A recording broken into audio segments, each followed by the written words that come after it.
बहुत बेहतरीन कुश्ती का मजा लेते हुए सब लोग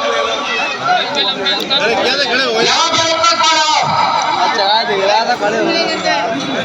विदेशी दाव 4 रेफरियों के बीच में जो कुश्ती हुई, बबलू पहलवान, मम्मा पहलवान, काले पहलवान। रेफरी अपनी जिम्मेदारी निभाते हुए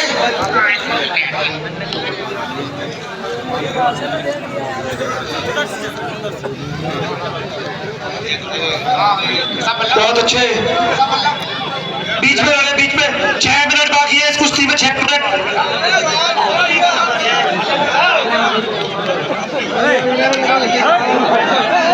बीच में आ जाए, बीच में आके बढ़े।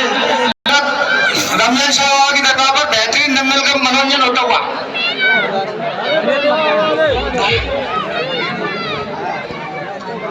मीजू पहलवान कितने मिनट हो गए?